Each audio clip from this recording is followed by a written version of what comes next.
Here we're distinguishing between implicit costs and explicit costs and accounting profit versus economic profit. Start with implicit costs. Implicit costs are let's start with explicit costs. Explicit costs are our general out-of-pocket costs that a firm makes. These are payments that actually leave the firm, money that is actually paid out. So this could be made up of things like wages, right? Or it could be the rent or the mortgage that they pay for their buildings. These are actual dollar amounts that are paid out of the firm's pocket, right? But jumping back to implicit costs, they're just as important as these explicit costs. However, they're not exactly paid out like that. You don't see any money actually leaving to pay for them. It comes down more to something like opportunity cost. If the firm chooses to pursue one avenue, well, they may face some implicit costs that they are missing out on, right? These benefits that they could have achieved if they had taken a different avenue.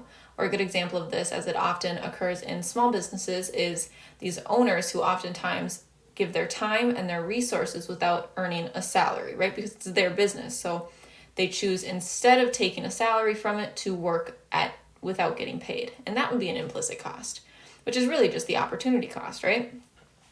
Now let's jump down to comparing economic profit and accounting profit. Now, accounting profit is really just our total revenue. I'm going to do that T, our total revenue minus our explicit costs.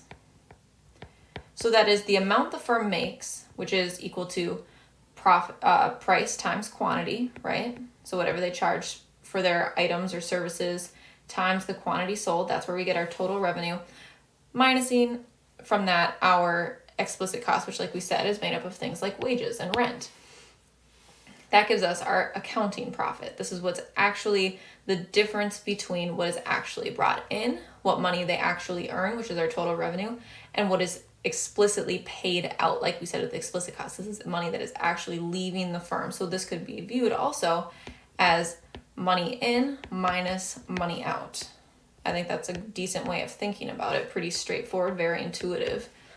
Now, economic profit, on the other hand, takes into account those implicit costs that accounting profit doesn't. So economic profit looks at total revenue again, which is calculated the same way, price times quantity, but now it's subtracting total cost. So the economic profit is taking into account all of the costs that the firm incurs, whereas accounting profit only looks at those values that are explicitly obvious and stated and trackable, essentially.